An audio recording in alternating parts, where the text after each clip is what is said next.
नमस्कार, मैं Paramdeep news town channel की तरफ से आज आप सब दर्शकों का और हमारे व्यूअर्स का स्वागत करती हूं और इसी के साथ मैं स्वागत करती हूं career consultant and MD insta global overseas private limited advocate mister Anoop Agrawal ji का, जिन्होंने अपने बिजी शेड्यूल में से अपना कीमती वक्त निकाला और आज हमारे स्टूडियो में आए। अनूप सर, आपका बहुत बहुत धन्यवाद कि आज आप हमारे स्टूडियो में आए। धन्यवाद परम मैम, मैं आपका और न्यूज़ टाउन चैनल के दर्शकों का धन्यवाद करता हूं। जैसे आपने बोला, हमारी Insta global overseas private limited, इसमें हम आईएलटीएस और ओईटी की कोचिंग देते हैं। इसके साथ ही हम इसमें इमिग्रेशन की सर्विसेज भी देते हैं। हमारे पास रोज़ बहुत सारे पेरेंट्स और स्टूडेंट भी विजिट करते हैं, जिनके बहुत सारे क्वेश्चंस कॉमन भी रहते हैं और वो अपने फ्यूचर के लिए बहुत वरीड भी रहते हैं। क्योंकि मैं एक बीइंग पेरेंट ये मैं समझता हूँ कि बच्चों को अपने कैरियर चूज़ करने में कितनी ज़्यादा मुश्किल रहती है। और इसी तरह से हम अपने बच्चों को, जो हमारे पास विज़िट करते हैं, पेरेंट विज़िट करते हैं, हम कोशिश करते हैं कि उन बच्चों को ठीक काउंसलिंग करके और बच्चों को ठीक गाइड करें ताकि उनको अपने भविष्य में कोई मुश्किल ना हो।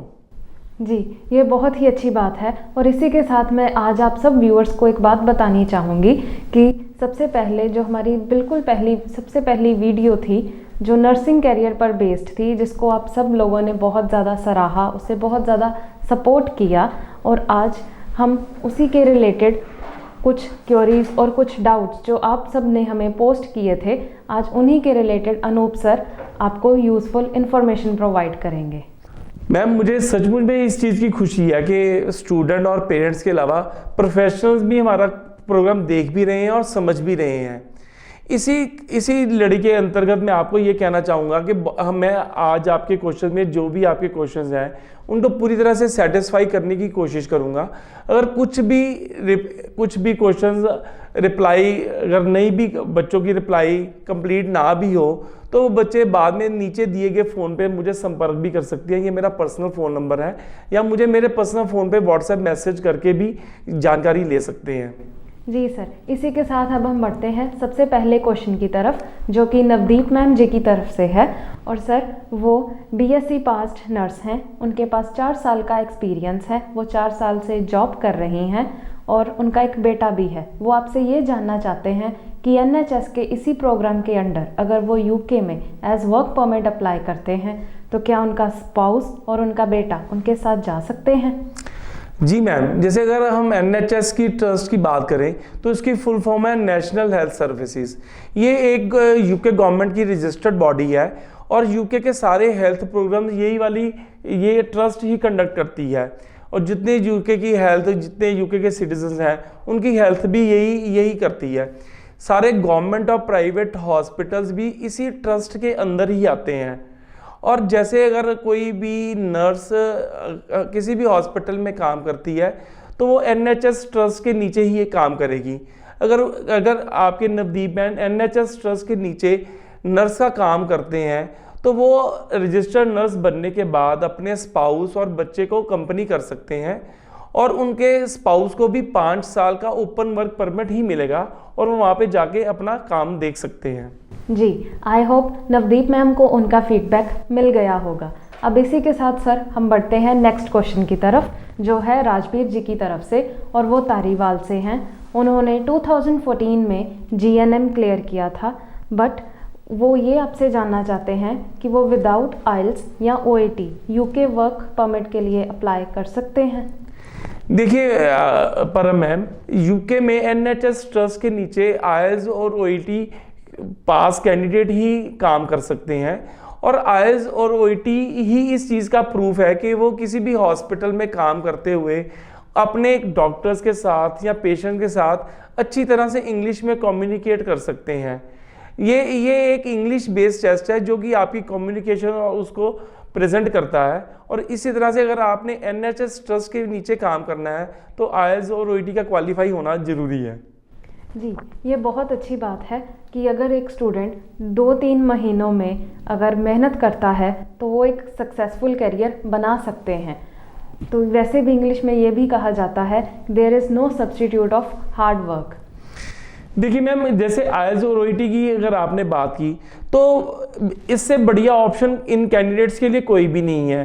और हमारी इंस्टीट्यूशन जो जिसके पास बैचेस बहुत छोटे छोटे बैचेस हैं और क्लासेस का इन्वायरमेंट बहुत अच्छा है और अपने ब्राइट और बेस्ट फ्यूचर के लिए ये टेस्ट क्लियर करना कोई इतना भी मुश्किल काम नहीं है। बच्चे 2 से या 3 महीने में बहुत आसानी से ये टेस्ट क्लियर कर लेते हैं और हमारे छोटे बैचेस जैसे 6 से 8 बच्चों का बैच रहता है, तो इस छोटे बैच में स्टूडेंट और टीचर की बहुत बढ़िया इंटरेक्शन के साथ कुछ बच्चों ने तो 1 महीने में भी ये टेस्ट क्लियर कर लिया है। चलते हैं नेक्स्ट क्वेश्चन की तरफ। एक कैंडिडेट आपसे ये जानना चाहता है कि आप आइल्स और ओईटी की कोचिंग किस तरह से प्रोवाइड करते हैं। देखिए परम मैम, जो आइल्स और ओईटी को अटेम्प्ट करने के लिए बच्चे बहुत ज़्यादा डरते हैं, पर ये डेली हमारे पास बहुत सारे पेरेंट्स और स्टूडेंट्स आते हैं, हम उनकी काउंसलिंग भी करते हैं और ये बताते हैं कि आइल्स और ओईटी की कोचिंग कोई भी इतना मुश्किल काम नहीं है। जब भी बच्चे किसी जगह भी इनरोल करवाने जाएं, वो वहाँ की फैकल्टी को मिले, क्लासेस को देखें, क्लासेस को देखने के साथ वो बच्चों के साथ डेमो सेशन भी लें। डेमो सेशन के बाद ही वो जब सेटिस्फाई हो तो वो तभी अपनी कोचिंग के लिए रजिस्ट्रेशन करवाएं। जैसे हमारे सेंटर में हम फ्री काउंसलिंग और फ्री डेमो क्लासेस की प्रोविजन रखी हुई है। जब बच्चे हमारे पास सेटिस्फाई फील करते हैं तभी हम उनकी इनरोलमेंट करते हैं, ऐसे हम उनकी इनरोलमेंट कभी भी जल्दी में नहीं करते। जी सर, ये बहुत ही अच्छी बात है कि सर बिना डेमो दिए या बिना किसी को एक अच्छे से परखे बिना सर उनको एलिजिबिलिटी अपने इंस्टीट्यूशन में नहीं देते, जो कि बाकियों से मुझे लगता है बिल्कुल ही अलग बात है। अब सर हम बढ़ते हैं नेक्स्ट क्वेश्चन की तरफ, जो है हरमनजोत कौर जी की तरफ से, और वो होशियारपुर से हैं। वो आपसे ये जानना चाहते हैं कि उनके पास कोई ऐसा वर्किंग एक्सपीरियंस नहीं है, क्योंकि वो GNM पास्ट ईयर हैं और वो अभी फाइनल ईयर में हैं। उनके पास ऐसा कोई एक्सपीरियंस नहीं है। वो आपसे ये जानना चाहते हैं कि अगर वो without experience UK nurse permit के लिए अगर अप्लाई करते हैं तो क्या वो एलिजिबल हैं।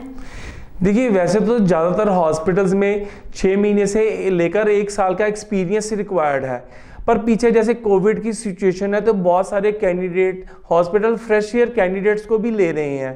पर इसके लिए ये इम्पॉर्टेंट है कि जो स्टूडेंट है या जो भी कैंडिडेट है वो आइल्स ओईटी क्लियर होना चाहिए और CBT पास होना चाहिए। मतलब इन नटशेल मेरा कहने का ये मतलब है कि आइल्स और ओईटी दोनों में से एक चीज़ क्लियर होनी चाहिए और CB टेस्ट पास हो तो fresh year candidate without experience भी इन हॉस्पिटल्स में अप्लाई कर सकता है। ये बहुत ही अच्छी बात है कि अगर फ्रेशर्स को इस तरह का मौका मिल रहा है तो मुझे नहीं लगता कि उन्हें ये मौका गंवाना चाहिए। तो सर एक बात और जो कब से मेरे और आई थिंक हमारे व्यूअर्स के माइंड में भी आ रही होगी कि what is the difference between IELTS and OET. Like आपने बहुत बार इन दोनों एग्जाम्स का जिक्र भी किया है। देखिए हमारा जो पूरा प्रोग्राम है ये आइल्स और ओईटी की कोचिंग के ऊपर ही डिपेंड कर रहा है और बहुत सारे कैंडिडेट्स इस तरह के भी हैं जिनको आइल्स और ओईटी का कोचिंग का डिफरेंस ही नहीं पता। जैसे अगर आइल्स की बात करें तो आइल्स की फुल फॉर्म है जैसे international English language testing system है और इसमें हमारे 4 मॉड्यूल्स रहते हैं जैसे स्पीकिंग, रीडिंग, लिसनिंग और राइटिंग। आगे इसकी कोचिंग में इन्हीं 4 मॉड्यूल्स की डिटेल जानकारी दी जाती है।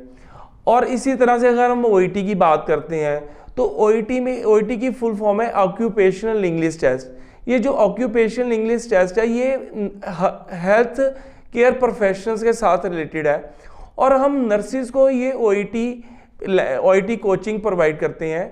इसका मतलब ये है कि जो बच्चों ने BSc या GNM में अपने 3 साल या 4 साल में पढ़ाई की है ये टेस्ट उन्हीं के ऊपर बेस रहेगा। इसका मतलब ये है कि जैसे ये भी आइल्स की तरह ओईटी में भी लिसनिंग, रीडिंग, स्पीकिंग और राइटिंग के मॉड्यूल्स ही रहते हैं जो हेल्थ के साथ और इंग्लिश लैंग्वेज के साथ कॉम्बिनेशन है। इन्हीं कॉम्बिनेशन के साथ पढ़ाई की जाती है।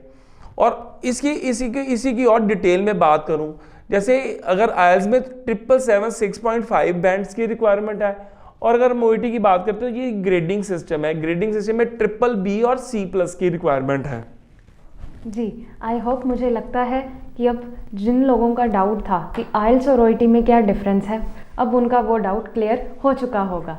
चलिए अब हम चलते हैं अपने नेक्स्ट क्वेश्चन की तरफ, जो है सोफिया जी की तरफ से, और वो होशियारपुर से हैं। सर वो आपसे ये जानना चाहते हैं कि NHS के अंडर जो एक RN है यानी कि रजिस्टर्ड नर्स हैं, उन्हें कितनी सैलरी दी जाती? देखिए, इसकी सैलरी के बारे में, जो स्टार्टिंग सैलरी है वो 2 से 2.5 लाख रुपए मिलेगी। इसके बाद इनका एक ऑस्की एग्ज़ाम होगा। जब वो ऑस्की एग्ज़ाम क्वालिफाई कर लेते हैं तो वो ऐसे रजिस्टर्ड नर्स बन जाएंगे, और रजिस्टर्ड नर्स बनने के बाद इनकी सैलरी 2.5 लाख रुपए से भी ज़्यादा हो जाती है। अब सर, एक कैंडिडेट आपसे ये जानना चाहते हैं कि इस प्रोग्राम के अंडर अगर वो फॉरेन जाते हैं, यानी कि अगर वो यूके जैसी कंट्री में जाते हैं, तो उन्हें वहाँ जाकर पर डे कितने आवर्स मिनिमम काम करना पड़ सकता है?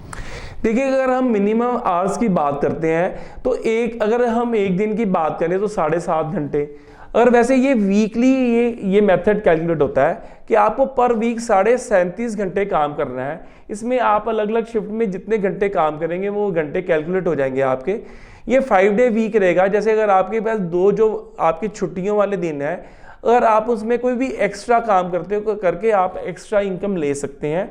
ये आपकी हॉस्पिटल की सैलरी के अलावा होगी, एक्स्ट्रा इनकम होगी। ये तो बहुत ही अच्छी बात है कि अगर वो अपनी इनकम के साथ साथ एक्स्ट्रा सैलरी भी अर्न कर सकते हैं। तो सर, हमारा नेक्स्ट क्वेश्चन है पूजा सहोता की तरफ से। वो आपसे ये जानना चाहते हैं, वैसे तो वो बीएससी फाइनल ईयर में है, लेकिन वो आपसे ये जानना चाहते हैं कि अगर वो यूके वर्क परमिट के लिए अप्लाई करें तो उन्हें कब से प्रिपरेशन स्टार्ट कर देनी चाहिए?